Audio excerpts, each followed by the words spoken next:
STR collab time in the Boostly podcast. So wherever you are listening or watching or wherever you are doing so, make sure you check out this episode. But most importantly, go to the Facebook group, the STR collab group, request to join because good things are happening in there.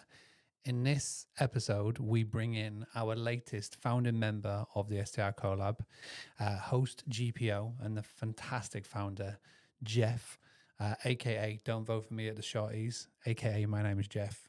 He's a good guy, has a fantastic Lambo if you go to events, and it's a pleasure to have him part of this STR collab, joining Arthur from Stayfine, Maddie from Mount, and myself. And in this episode, it's a little bit different. In the other ones, we've sort of had a presentation, which has been fantastic and all that stuff. But this time, we wanted to get into the nitty gritty. We wanted to get into the topics, the trends, the news. And in this one, you have to tune in and you have to stick around to the end because we bring in a guest speaker. And you have to watch or listen to this to know who that is. This is a host who is doing the things that we were talking about and has a lovely little case study. And you'll have to find out who that is by tuning in. So without further ado, let me flip the screens. And the next person you're going to hear from is the fantastic, the amazing Maddie Rifkin from Mount. Welcome. This is the STR host Collab. Little background on all of us here talking today because we are the founding members trying to build this community. And we'll tell you a little bit more about it shortly. But I'm Maddie Rifkin. I'm the CEO and founder of Mount. We handle all things experiences in the short-term rental industry. So basically when your guest gets to the property, what are they going to do? That's us. I did found my company when I was 12 years old, so it's been a journey already. We did start as a lock company and then a scooter company. Now we're in the short-term rental space, and we have raised over $4 million. So here trying to change the way we travel. Mr. Mark Simpson. I amended this since last time because I thought it was a little bit too vanilla. So I put in it the guy that Airbnb doesn't want you to know about, winky face, promoter of Book Direct, and I amended that to $62 million tracked in direct bookings for our boosted customers in 2023. Love being part of this. This is number 4 off the top of my head now, and excited to showcase our new and latest founding member this evening, this afternoon, this morning, whenever you're watching it. So thank you very much for having us back. Hey everyone, this is Arthur. I'm the founder of Stayfi. We are a Wi-Fi and guest marketing company that, just like Mark, help short-term rental operators of all size become less dependent on OTAs and build their own direct booking brand where guests come back and book you directly again and again. I just checked, and to date, we've had 3.5 million guests log into the Wi-Fi across thousands and thousands of short-term rentals. So that's millions of people that we are helping educate around Book Direct and why they should book directly with short-term rental operators and hosts and not go through third-party channels. Awesome. Welcome, Arthur. And last but not least, we have Jeff. Hey, everybody. Jeff Alulian. I'm the new guy here, founder and CEO of Host GPO. We are a buying group for the short-term rental industry. So what that means is if you need furniture, linens, mattresses, amenities, rugs, decor, art, supplies, probably could keep going, anything for your vacation rental property, we have a one-stop shop platform where you can buy all that stuff at a discount. And before starting Host GPO, I should mention we are only in the US and Canada. But before starting Host GPO, I was actually a vacation rental operator. I managed over 150 properties, from luxury homes to apartment buildings with studios in them to cabins. So here and excited to be a part of this group. Awesome. Thanks, Jeff. And we have a star amongst us because you did win the Rising Star Award last year, I think it was, correct? Yeah, just a couple months back, following in the footsteps of the greats, which I think you won it the year before that, from what I remember. So it was a pretty cool honor, and nice that it's something that we share. Absolutely. Perfect. So just as a recap for those that are newcomers, we are building the STR Collab as the cornerstone for rental entrepreneurs. So we really want to bring together the optimal tech and operational strategies to level up all of your businesses. And by doing that, what we do is we have expert-led webinars. So after this one, we actually are going to kick off in our Facebook group a poll on what you guys want to learn, who you want to hear from. We'll use our resources to bring them to the table and let you guys ask all the burning questions that you have. We also are launching in-person meetups. So we're a big believer when it comes to community that it doesn't just stop with our webinars and online engagement. Like, we want to meet each other in person. We want to network. That's where the real magic happens. So we will be standing some of those up shortly, and we'll announce the locations that we're going to target first in the Facebook group as well. And then we also do events. So everyone is aware there's a lot of conferences out there. That's great. It's a bit overwhelming if you show up alone and have never known anyone in person. So we like to throw pre-meetup events to these conferences so that we get to know each other, can build our community further, and just keep learning from each other. So that's really what the STR Collab is all about. My fellow founders, I don't know if I missed anything. I think you nailed it. Yeah, I think we're good. I think we're always looking for like people that want to get involved, especially with the meetup. So yeah, please reach out and come and join the Facebook group. And yeah, if you're up for it, if you want to do something wherever you are, then let us know. Absolutely. I just want to shout out that like the community part of this is so cool. Really, the slide is right on time.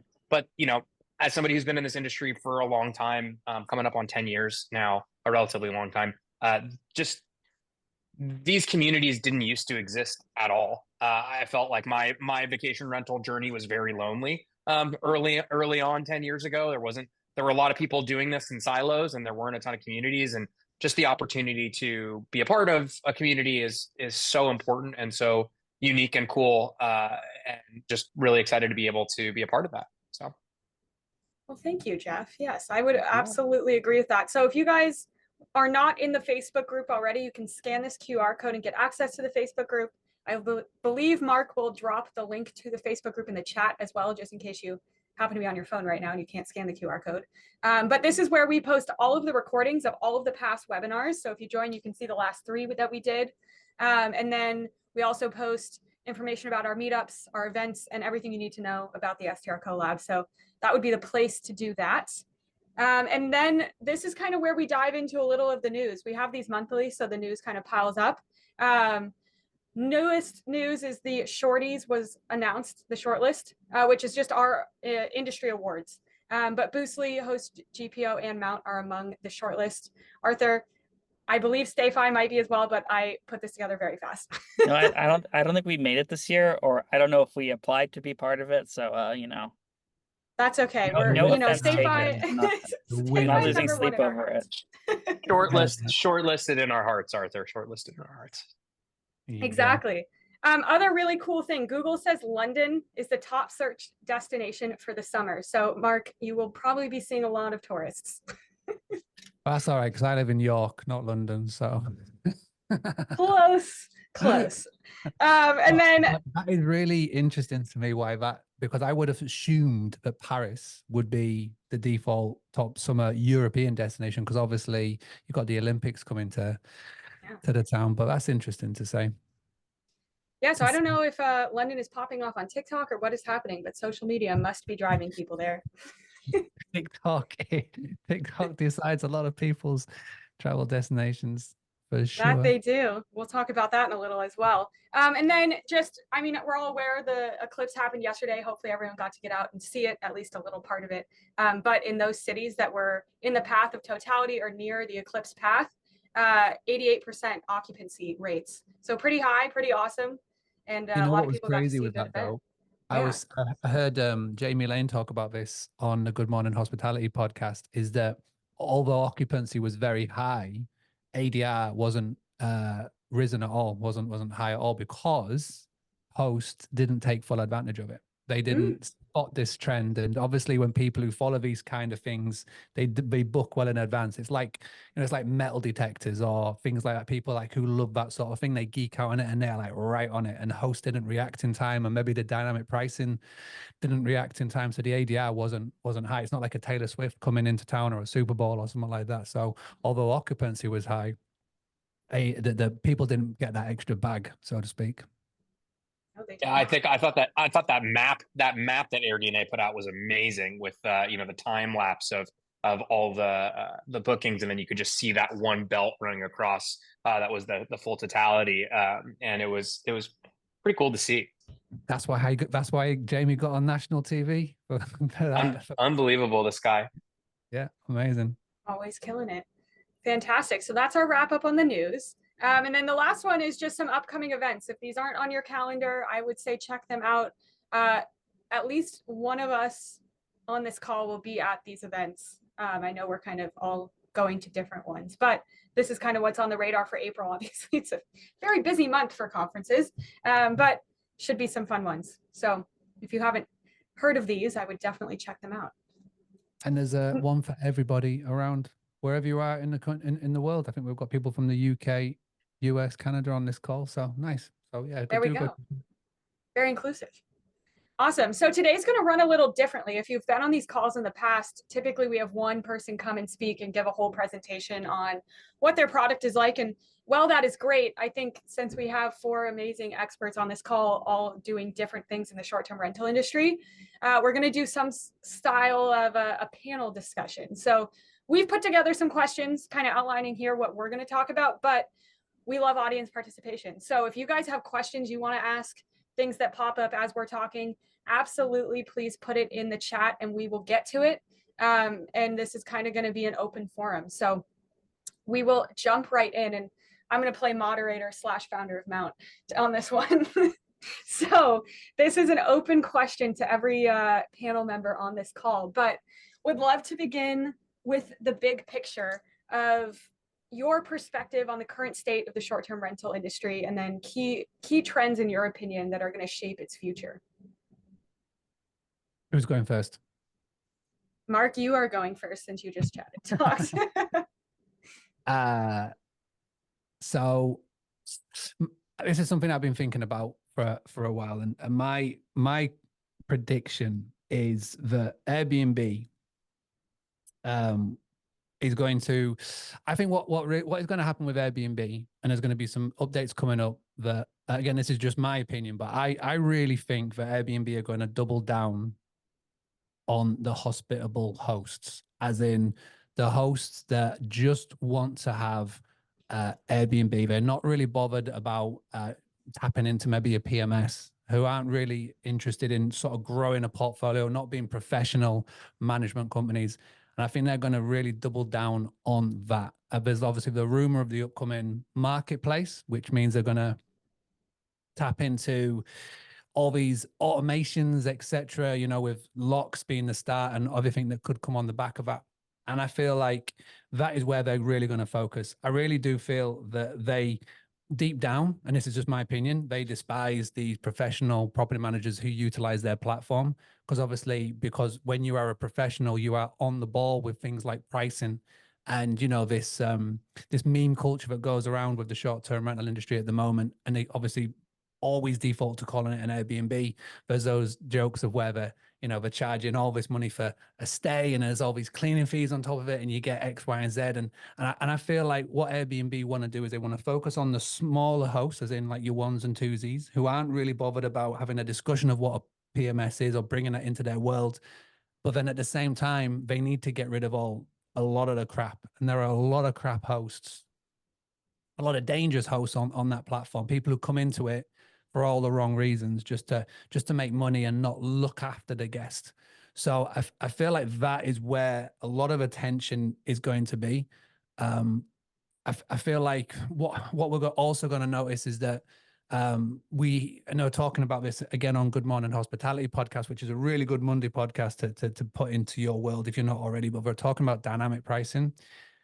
Dynamic pricing we use at the moment for stays, but they're talking about how the progression will be dynamic pricing for cleaning fees, for extra fees that are out there at the moment that's not really being tapped into.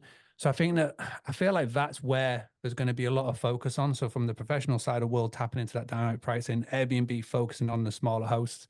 And it's just interesting to see from like the outside perspective of what they're doing and how they're wording stuff and how they're planning for the future. That's my take. Awesome. I like that take. Arthur, Jeff, you guys have a different one? Yeah, Are we I allowed mean, to have take? Are we allowed to oh, have go takes ahead, on Mark's Jeff. take? Yeah. Yeah, I have a take on his No, take, and then I have other you takes. you go first, Arthur. I'll jump in after.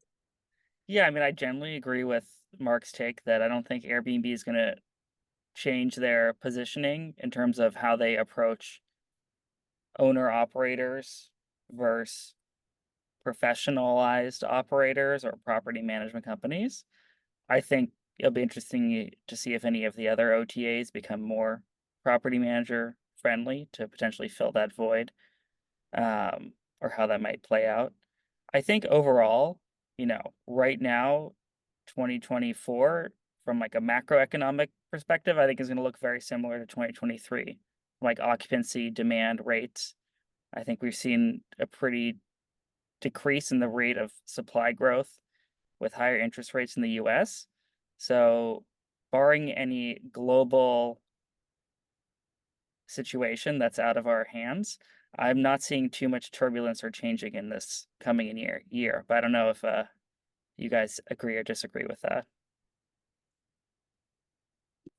I mean, I think it's going to be. I don't disagree that this coming year is going to be particularly volatile. I think it'll be pretty similar to the past year. I don't think there's going to be a major swing one way or the other in terms of revenues and ADRs and occupancy. But I do think that my take on just the Airbnb part is that I don't know whether or not they're going to focus more on, smaller operators, larger operators. Again, they've historically focused and maybe will continue to focus on the smaller operators.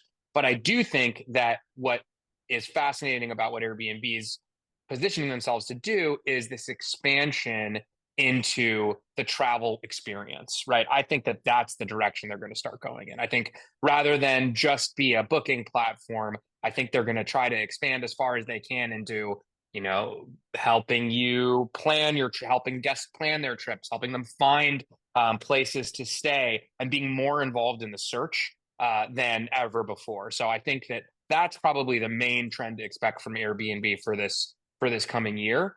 And for the industry at large, I think the one that I've been focusing on recently has been the increase in this new type of vacation rental property, which is a built specifically for vacation rental use home. I think that's something that's relatively new and starting to increase. And I think that's a fascinating part of the industry where you're not just having folks that are coming into homes or apartment buildings and setting up vacation rentals, from the ground up, or rehabbing or refurbishing a current property into a vacation rental property, but you're really starting to see this new emergence of vacation rental properties that are being built specifically for vacation rental use, which might have very, very different things associated with them, whether that's 4 washers and dryers or a giant living room and small bedrooms, or there's a million little quirks that you can have. But I do think it's a really fascinating change in the industry to start seeing more property being ground up vacation rental. Yeah, I mean, I've definitely seen more institutional like investment going into operators that like build from the ground up or renovate, kind of a blend of both, and acquire properties. But I definitely have also seen some other alternative business models, master lease. We saw front desk go under. Here went under with like the fractional ownership. So I still think we're seeing the long of the boom of master leasing is kind of dying a slow death now as a lot of these companies go under, and I'm not sure if any of them will emerge in the end around, or if we're going to be stuck with still the primary property management and owner operator business models with some other unique flavors around, but those not being very widespread. Is not seeing too much innovation there happening like we saw in the past. What do you reckon, Maddie? I mean, this is also interesting because we're talking about the short-term rental industry and the future of it, but really you also have to be talking about how the travel industry is changing and like the travelers' preferences. And now you have the new generations coming, and they look at travel very differently than someone who's been doing this for decades. And so I think when you look at that arm of it and how travelers are wanting more than just a place to stay. Like they truly are traveling for the experience. That's what's getting them out and going. It's not just to say I went to Nashville, but it's more like I went to Nashville with my friends and we got to experience X, Y, and Z. That's what's going to drive the trends. And I think that's why the professionalized like master lease, let's turn an apartment into a short-term rental don't work as well anymore, is because people are like, well, that's like a hotel, I could just stay there, you know, and they're staying at a short-term rental because of the amazing furnishings and what else it gets you to the market and all that extra stuff that other property types can't offer as much. Jeff, I have a question for you based on what you Yeah, said before. I have a hot take, but yeah, go for it. Oh, I was, obviously like Booking and Expedia do some type of attractions, and same with TripAdvisor with Viator. Do you think Airbnb has a unique position that will make them more successful than other OTAs in like the experiential space? Because they've entered it and kind of exited and toyed around it with before. So do you think they have anything unique or different, or they have an excuse with the consumer that the other ones do not? I mean, I think it's a good question. I think the primary driver is that they have access to a very unique supply, right? They know what vacation rental properties are.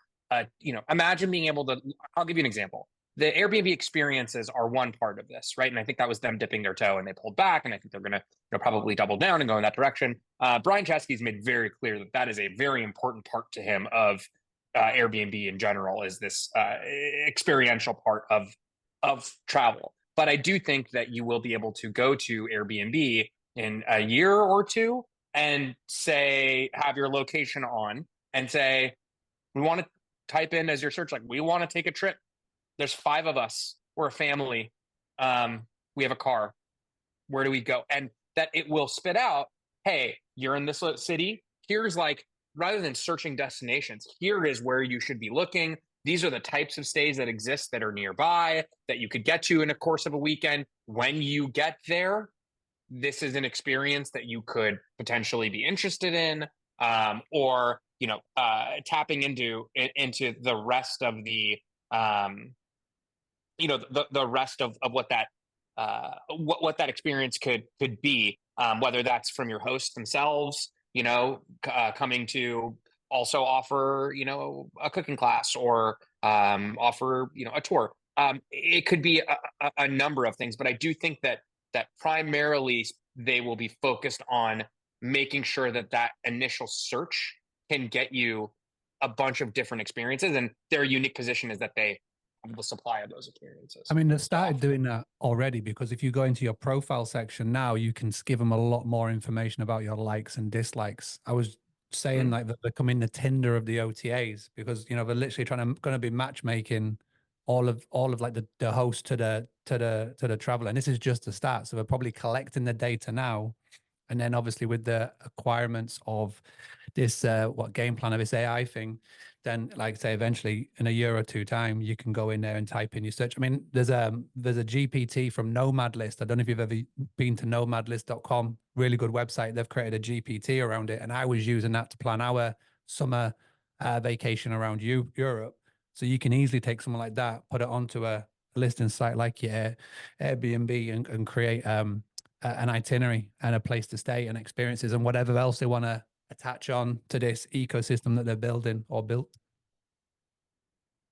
Yeah, I mean, look, they have all the data. They have more data than anybody. They know if you're hovering on one listing or looking at pictures here, but you end up booking that one, that next time somebody's looking for something similar, it's the Netflix. If you like this, you'll 97% you're going to like that. I think that their future is going to be piping that information into travelers. I think what's important for like the people that are tuning into this now and they're thinking, okay, well, how can I bring this into my business, my small business, is data is key. Start to collect data on your guests. And, there's a fantastic tool. There's one of our panelists today has that you can help to collect that data and store it somewhere. And start now, because, maybe you haven't got the ability to properly utilize it yet, but with everything that's happening around AI and technology, but there may be something that will come sooner rather than later that you can do. So start collecting it, even if in your small little ecosystem that you build up, even if it's just 10 or 100 people, the more data you've got, the more personalized you can craft and create your marketing and your business, so that you can really put out some customized marketing to your guests to get them to rebook in the future. Absolutely. That was a great tip, Mark. And I think diving into that a little more, one of the points we have up on our agenda here, and a question I have is about identifying new revenue opportunities. And I think we've all experienced and understand that ADR is pretty maxed out. We can't really squeeze there anymore. Cleaning fees, same deal, service fees, all of that works.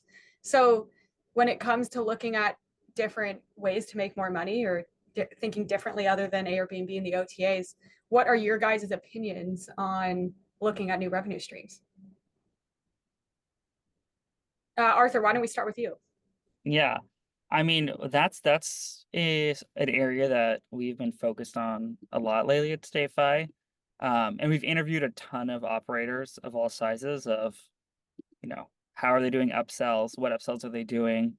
And it's definitely something that again and again, people aspire to do, but they don't really know how to, or what tools to use, and don't have sometimes the best sense of like what guests or would be willing to pay or not pay for.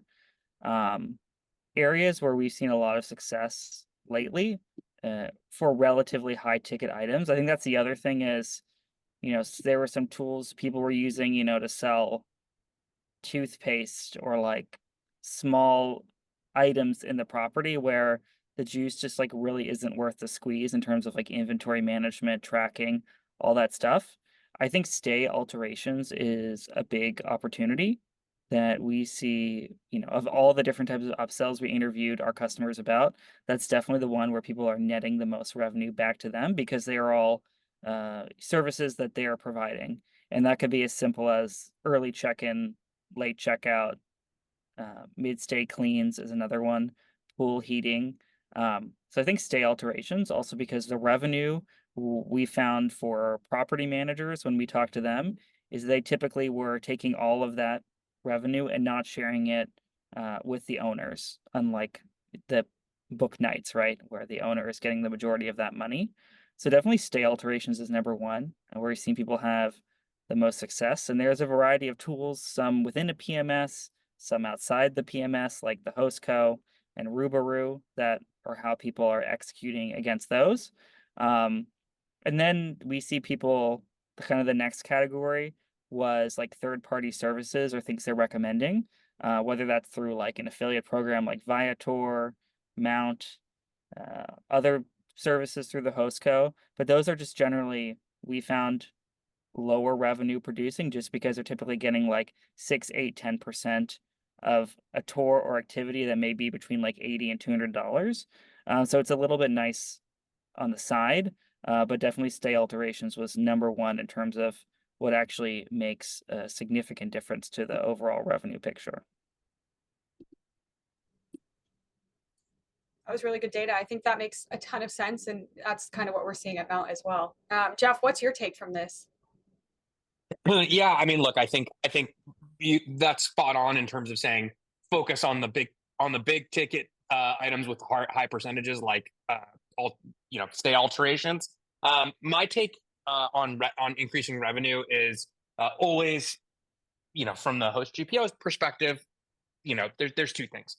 One, you want your listing to stand out, right? ADR can be maxed for the listing the way that it is, but you can always up your listing, make it more design focused, make it more luxury, and unlock a ton of ADR, right? We see members all the time who have vacation rental properties that they're operating. All of a sudden they put in, $10,000, $15,000 to redo a bunch of stuff, and they're increasing their ADR by $200 a night and paying that back, within a handful of months. So I think that there is that kind of aspect of it. But the other part is when you say increasing revenue, I think a lot of people are looking at it as, or thinking, okay, well, that means how much money I'm collecting. But what we always talk about is how are you increasing profit, right? And profit is revenue and expenses. And so I think a huge part of that is how am I reducing my expenses, right? How am I lowering my expenses overall by either saving money on, buying things or, saving money on your operating business? Do you need all the bells and whistles? I think that's something that people have been a little bit,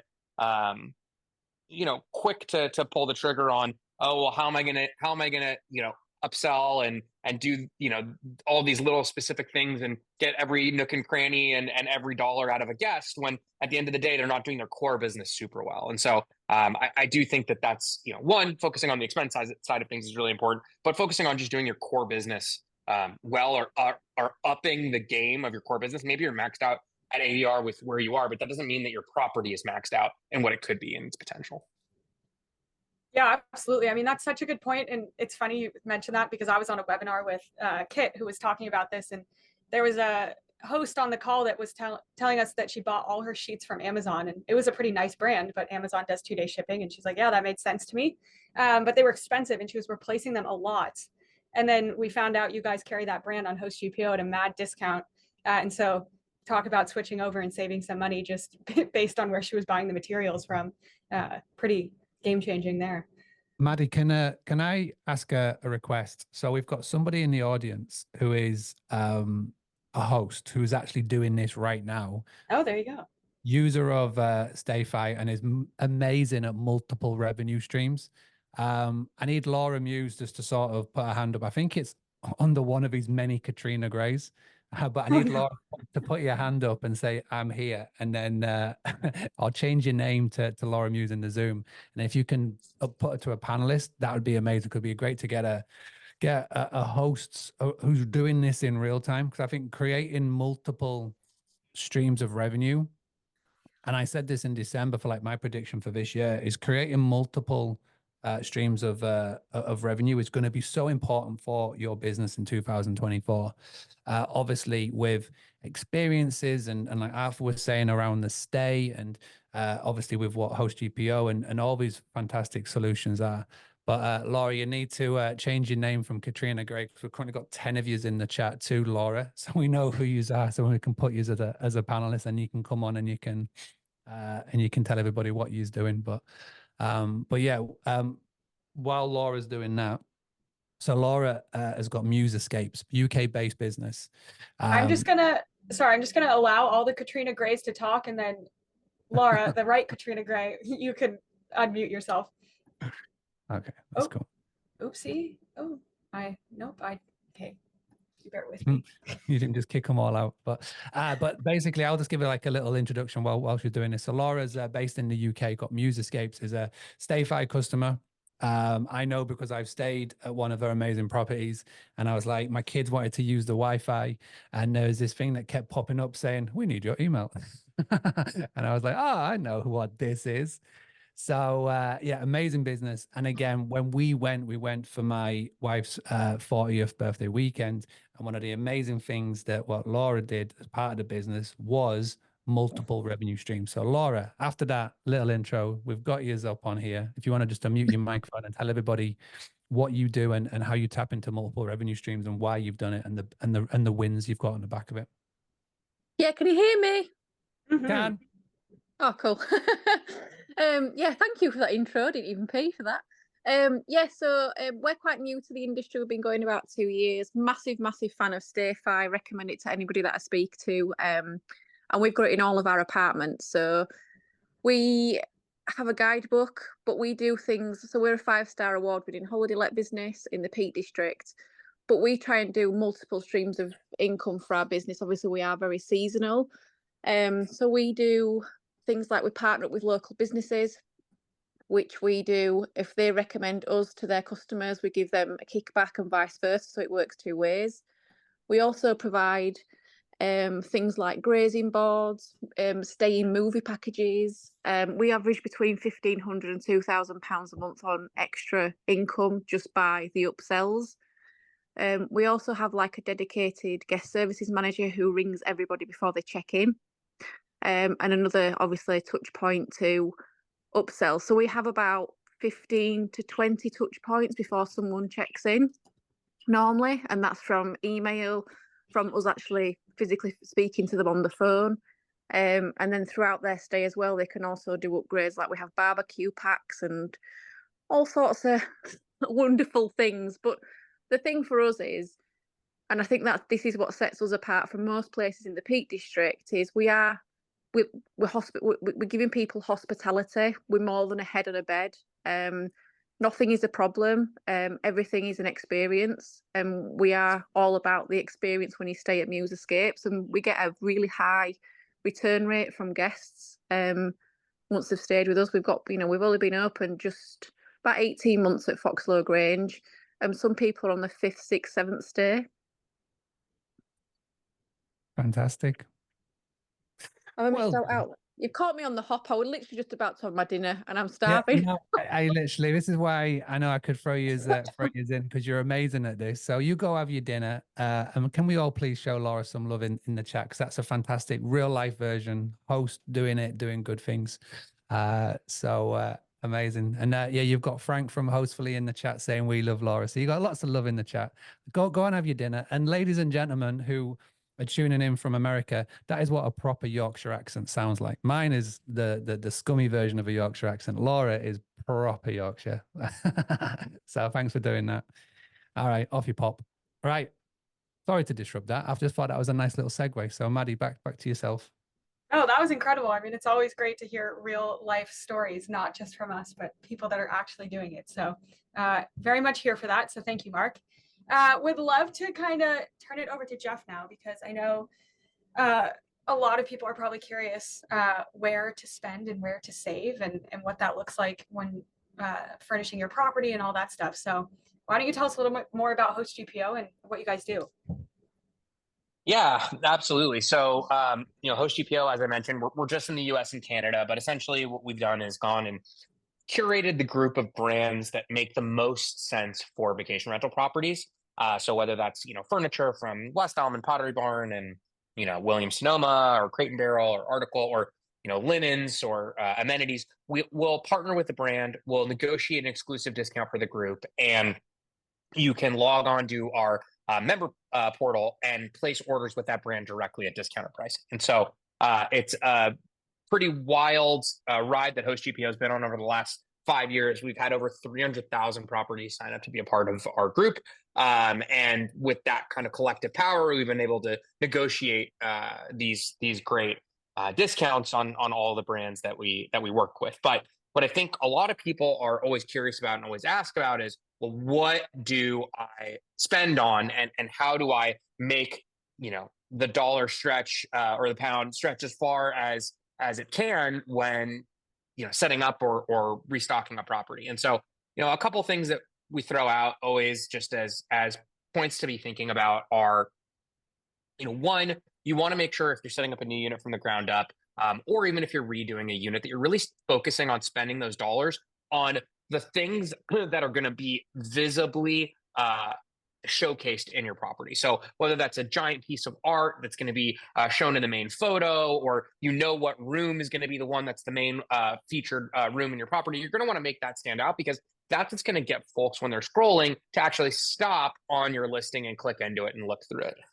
So there's kind of aesthetic things like that you can focus on, where it's like, okay, sure, maybe this third bedroom doesn't need as much decor as your main photo might, but at the same time, if you're not setting up a new property, there are other ways that you can kind of save and stretch your savings as well. One of those, like you mentioned, Maddie, is really focusing on your linen program and starting to standardize your linens early and often, because what ends up happening a lot of the times is that you will have a handful of properties, there'll be damage to one of the sheets or damage to one of the towels, and you don't have any backstock or any inventory in the house.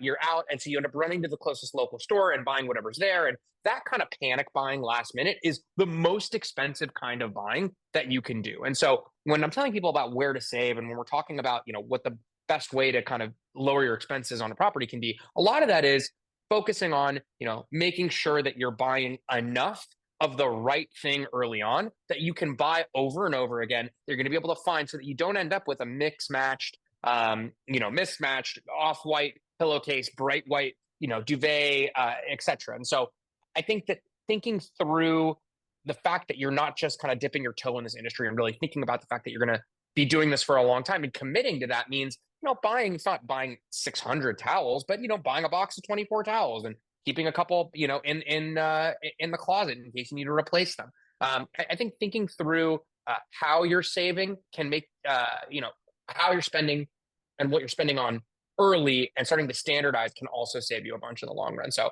those are the two of the kind of bigger tips that we usually throw out. We'll make sure you're spending on something that's going to be featured in your main photos or something that you're talking about, right? If it's a name brand, you're going to want to mention that. And then secondly, we often talk about the fact that you're going to want to standardize what you're buying early so that you're able to buy it at a discounted price and also rebuy it when you need it. Very cool. So if you haven't checked out Host GPO yet, I would recommend you do, just because I think the discounts they offer are insane and can very much help your business. And that's what we're here in the STR Collab to do, is help build the optimal tech stack. And I would argue Host GPO is absolutely a part of that. I think we couple the next two together because they kind of go together. Key to a successful book direct strategy, and then also how do you incorporate social media? Mark, I might start with you on this one because you are kind of an expert at both. And so why don't we pick your brain here? So I think what's really important for a book direct strategy, and obviously bringing social media into it, and it talks about what Laura was mentioning earlier. She said the return, and Jess put in the chat, the return of hospitality is a trend for 2024, which is 100%. I think we're basically, as hosts, as business owners in this world of hospitality, we're selling two things. Number one is a good night's sleep. And number two is hospitality. Because at the end of the day, if you give your guests a great night's sleep, it's half the battle, right? And if you are hospitable on the back end of it, and even better. So for a successful book direct strategy is make your guests feel welcome, give them as much information as possible before their stay, have them a great stay while they're with you, and then give them a real enjoyable send off. Okay. And if you can do that right, and I basically, I'm creating a talk around this where you turn a guest into an influencer, into a super fan. And the way you do that is that, again, guest makes a booking, never stayed with you before, absolute stranger.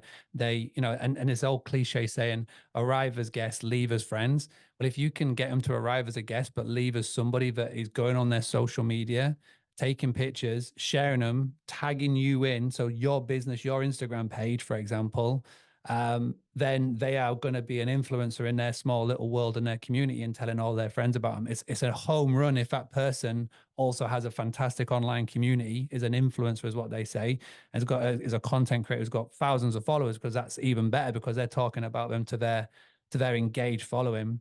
And then what you do on the back of it is that you build your own social media brand and talk about what you're doing, not selling, but documenting your journey about, talking about what's happening in your area or areas, showcasing your staff, showcasing everything that's amazing about you and your business, really showcasing your personality. And that's how you get people to follow in on the journey, by tapping into that. And eventually those guests will be super fans. And there's a really good blog that I encourage everybody here to read, even if your vendors or hosts or whatever you're doing in this chat, is Kevin Kelly is called 1,000 True Fans. I read that back in 2016 as Boostly had 2 customers. And ever since reading that blog, I have set out to create 1,000 true fans, because when you've got 1,000 true fans, you've got a phenomenal product or a phenomenal stay, they will be your marketing arm. You will not have to spend anything on Meta ads or LinkedIn ads or X ads or Google ads or Bing ads, because they will be your marketing for you, and they will tell everybody about you. They'll tell everybody about your new properties, your old properties, and everything else in between. And they will send people your way, as well as, and Laura's a prime example of this, be repeat visitors. We did this at our small farm stay business from way back when I was born to when we exited in 2021. We had guests come back year after year after year. We had one set of guests who came to my wedding just because they keep coming back time and time and time again. And that is, I feel, is key to a successful book direct strategy, by incorporating social media. That's incredible. I love that strategy, Mark, and hope to do more of it. At Mount, we take a not a different approach, but and if you follow me on LinkedIn, you do know this, but I've been building a content army of travelers. So these are people that want to be content creators that love traveling. They're already doing it, so it's not like I need to pay them to travel. But they want to find cool places to stay. They want to talk about the places they're staying at, and they also want to talk about what they're doing at the property and beyond. And so we send our content army into the world. There's 170,000 of them, and they go stay at properties and post about it. And so the hope there is that we can just keep building that army of sorts and connect really the content creator travelers to the short-term rental hosts and showcase, you know, what a really great experience is all about. So I definitely think social media is a massive tool that should be used by every host, and Instagram, TikTok, LinkedIn, you know, meet your guests where they are and share your story. Arthur, Jeff, anything to add on that one? Oh, I would just say, you know, then the percentage of hosts that use social media well is probably pretty small. I see a lot of folks start and give up. So I think it can be hard to keep up that inspiration to keep doing it, especially if you are unsure about, you know, what to post or what type of content to create. So like everything, I think, you know, looking at or finding different accounts that you admire or you see having a lot of success are who I would try to emulate and give you ideas. A similar thing to do with email marketing.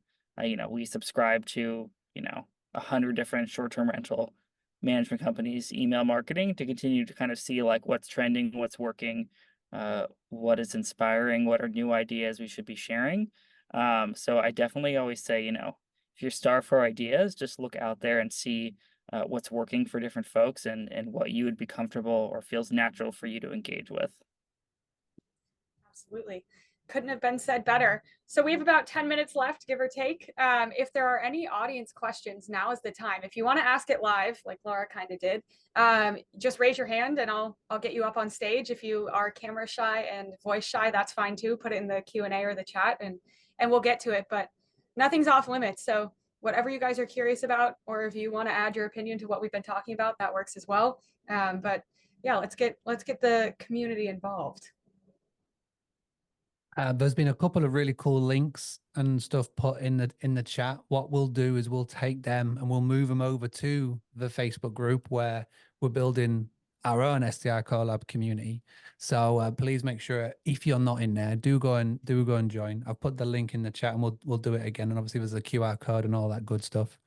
But yeah, while you are coming up with questions, if there are any, then yeah, do hop over to that Facebook group.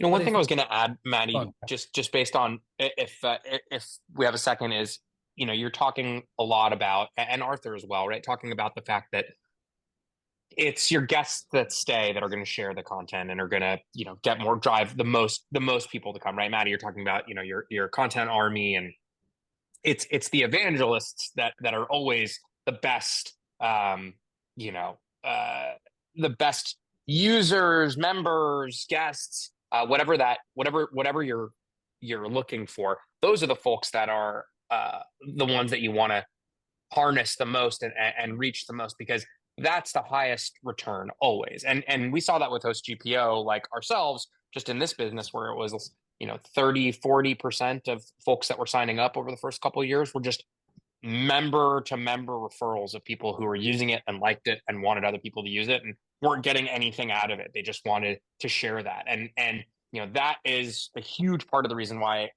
we saw success. But I think it applies to everything that you know, you cannot pay for organic content and organic shares, and that is what drives the most conversion, the most clicks, the most signups. And so that I truly believe that is, you know, the biggest unlock of any vacation rental company.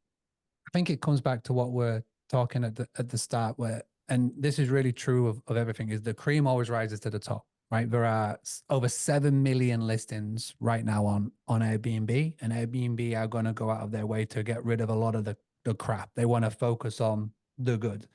And you may be right now at home watching this or listening to this, and whether it's live with us now or in the future, and you may be looking at your local competition and you're sort of thinking, wow, it's really crowded. It's a really crowded space.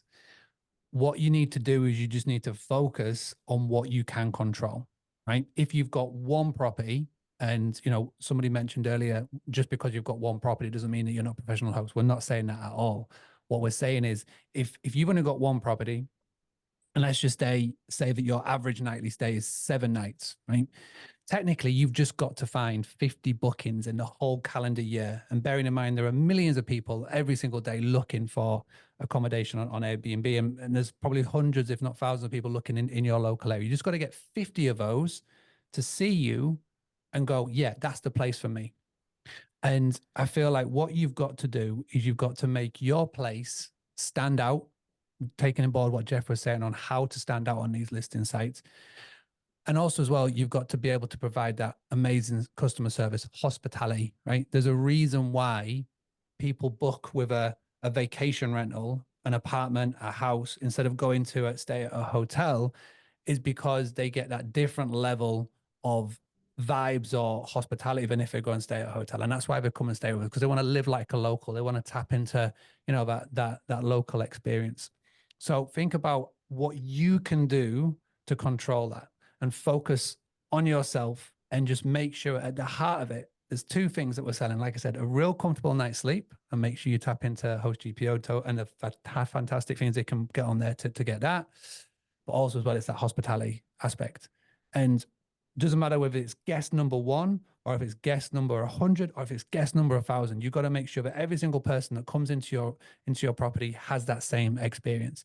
And if you can tick those boxes off, and if you can do that, and like Laura said, don't make them feel just like a head on a bed, then you will succeed time and time and time and time again. And the cream will rise to the top. And that very oversaturated area where you are now, regulations or whatever happens and comes through your town, they'll just go away, and they'll go back to long-term rentals, and they'll come out of this industry because they go, you know what, I came into this because I saw it was like this cool thing that everyone was talking about, but they realize that it is hard, right? It is hard, this industry.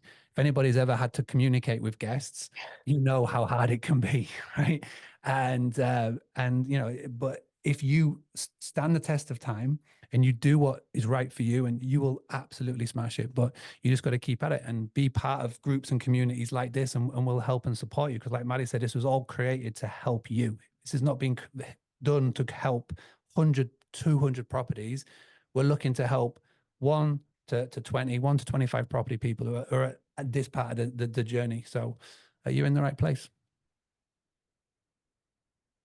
Mark, I think the cream rises to the top is and sticking it out is such a important and untalked about part of the space, because when you look back 3-4 years, and people always talk about this huge vacation rental boom that took place in 2021, and all of a sudden there's all this increase in supply, and everybody was making so much and all the ADRs were popping.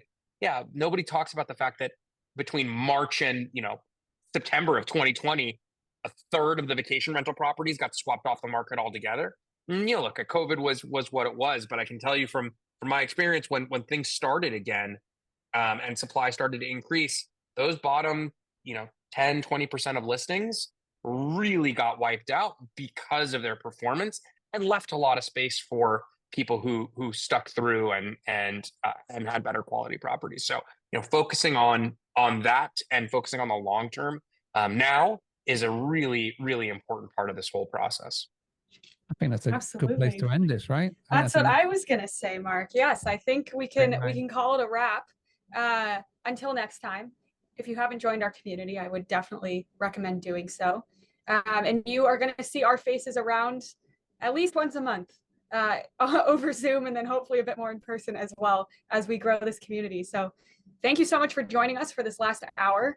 We hope we can continue to bring you amazing content, things you guys want to hear and learn.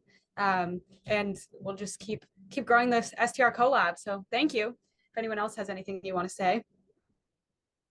We're good. Thank you very much. Thank you, everybody. That's it. Thanks, everybody. See you all in London. Ta-ta.